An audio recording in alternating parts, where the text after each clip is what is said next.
Halo sobat lingkungan, kembali lagi dengan aku Rafka dan juga di sini ada temanku yang bernama Khalid. Dan hari ini kita akan membawakan topik yang sangat spesial nih teman-teman. Nah, kalian pasti ingin tahu kan apa topiknya? Ya, betul sekali, tentang lingkungan. Karena di Indonesia sini lingkungan sih sudah sangat memprihatinkan teman-teman. Bayangin aja, sudah berapa juta ton sampah yang Indonesia produksi selama bertahun-tahun dari Indonesia awal merdeka atau bahkan sebelum Indonesia merdeka loh. Bayangin, sudah lama sekali kan teman-teman? Ya. Dan kali ini di sini aku dengan Khalid akan membahas tentang lingkungan yang ada di Indonesia. Jadi Khalid bisa tolong perkenalan ke teman-teman kita? Halo semuanya, perkenalkan nama aku Khalid. Jadi di sini aku bersama Rafka akan membahas tentang daur ulang salah satu sampah, yaitu daur ulang kaleng ya. Ya, karena kita sudah kenalan ya, maka siapkan cemilan, duduk yang manis, dan selamat menonton. Ya, sini sudah sangat memprihatinkan lingkungan Indonesia. Banyak sampah-sampah berkeliaran, termasuk salah satunya sampah kaleng ini ya. Nah, sampah kaleng ini sudah cukup sangat memprihatinkan ya. Banyak warga Indonesia yang sering memakan makanan kaleng, ya kan, demi menghemat waktu dan juga biaya, karena kaleng kan sangat murah sekali.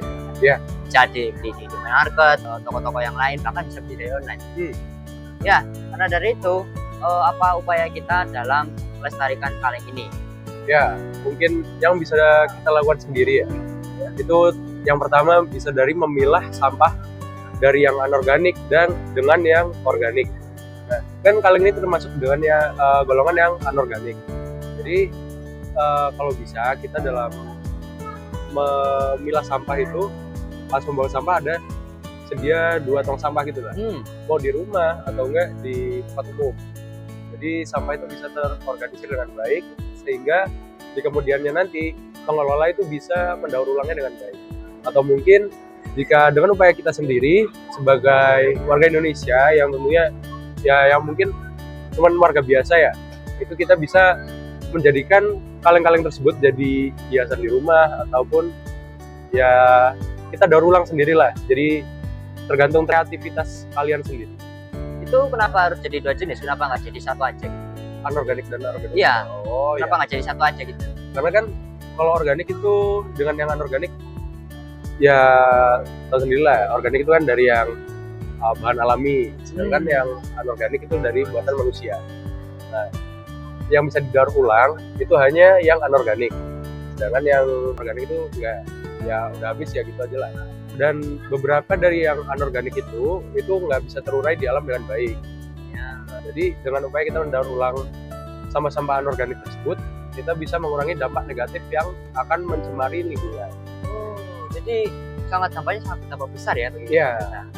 Oke, ya saya baru tahu juga nih ya. Nah, Khalid, kan kita kan sedang ngomongin tentang kaleng ini ya, kaleng yang sangat memprihatinkan di lingkungan Indonesia, dan itu memang sangat-sangat bikin kita khawatir. Dan dampaknya kaleng ini kan cukup besar kan? Ya. Kalau buat manusia, kita kan jadi agak susah dalam hidup kita. Itu untuk yang di darat. Kalau yang di laut gimana? Nah, kalau misalnya sampah-sampah kaleng itu terbuang ke laut, itu bakal sudah terurai. Terus kan di laut itu ada mata pencaharian orang kayak nelayan gitu ya. Nah, makhluk-makhluk hidup di sana mungkin bakal sama kayak yang kasus beberapa tahun lalu atau waktu lalu lah, yang penyu kelilit sama sampah plastik atau kayak jaring-jaring gitulah. Nah, sedangkan kaleng ini kan sifatnya kayak benda padat gitu ya, padat atau enggak kalau misalnya dia remuk gitu, sisi-sisinya bisa jadi tajam gitu. Nah, kalau misalnya biota laut itu terkena dari kaleng itu bisa jadi terluka, dan ada dampak lain itu bisa nelayan memiliki kualitas ikan yang buruk, atau enggak ada inilah satwa yang punah gitu, dia jadi lebih terancam gitulah karena terluka gitu. Jadi dampaknya sangat besar kali ya, juga kena ke manusia loh. Ya. Bayangin aja. Nah, itu kan kaleng bahan dasarnya apa tadi? Aluminium. Aluminium. Berarti kan aluminium kan berasal dari besi, ya kan? Ya.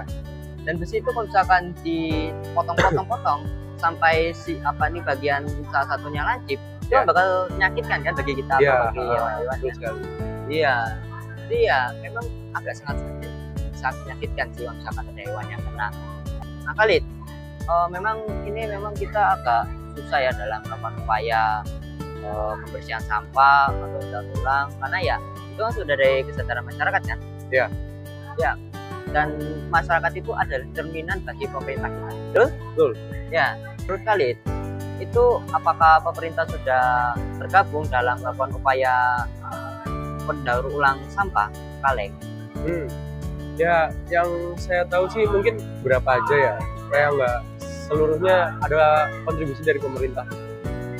Tapi mungkin di balik yang kita tidak tahu gitu, pemerintah sudah melakukan beberapa antisipasi gitulah untuk pengelolaan sampah yang ada di lingkungan masyarakat. Karena yang bisa kita lihat sendiri, lingkungan kita itu masih terlihat kotor, nggak sebersih negara lain. Dan juga yang saya tahu itu ada beberapa perusahaan seperti Coca-Cola atau enggak, yang saya tahu di Jepang itu ada satu namanya Santori, itu membantu mengelola sampah kaleng untuk didaur ulang menjadi kaleng yang bisa digunakan kembali dan diperjualbelikan. Itu kalau upaya dari pemerintah. Kalau dari kamu gimana?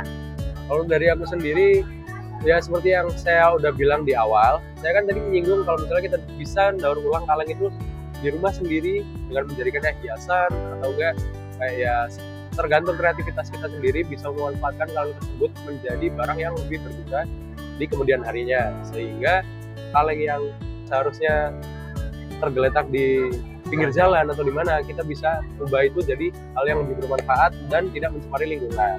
Jadi kasusnya ini sama ya dengan bahan plastik atau sampah plastik. Oke, ini aku baru juga nih. Nah, karena kita sudah mau berakhir ya di sini ya. Satu pertanyaan lagi nih buat kalian. Tadi solusimu untuk jangka panjang kan tentang menjaga lingkungan, lingkungan kalian dengan daur ulangnya jadi barang-barang yang berguna. Nah, saran kamu nih, kedepannya untuk pemerintah pusat atau masyarakat Indonesia sini ya, teman-teman yang ada di sini, itu apa?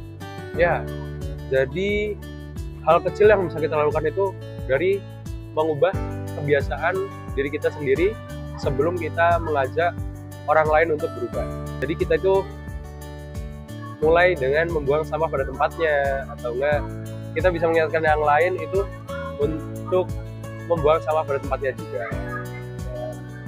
Dan selain itu kita juga bisa melakukan daur ulang kaleng sendiri di rumah, bisa menghiasnya atau enggak menjadikan hiasan di rumah, hiasan seperti acara-acara gitu juga bisa kok. Jadi ya nggak melulu pemerintah aja yang harus mengelola sampah, kan kita juga manusia yang hidup di sini, jadi ya nggak melulu pemerintah aja yang harus mengelola sampah, kan kita juga manusia yang hidup di sini, jadi kita harus bertanggung jawab dengan hal yang kita sudah lakukan. Berarti itu ya pesan kamu untuk pemerintah pusat dan teman-teman yang menonton di sini ya. Belum kita ini ya closing nih ya.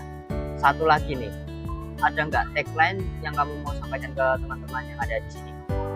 Jadi sebelum kita mengingatkan orang lain, kita harus merubah diri kita sendiri terlebih dahulu agar lingkungan kita juga berubah menjadi lebih baik. Oke, mantap Khalid. Terima kasih ya karena telah menyampaikan statement-statement yang sangat bagus untuk di video kali ini. Jadi begitu teman-teman sekalian, terima kasih telah menyaksikan podcast hari ini. Aku Rafa di sini dan saya Khalid. Ya, dan sampai jumpa lagi di video berikutnya. Dadah.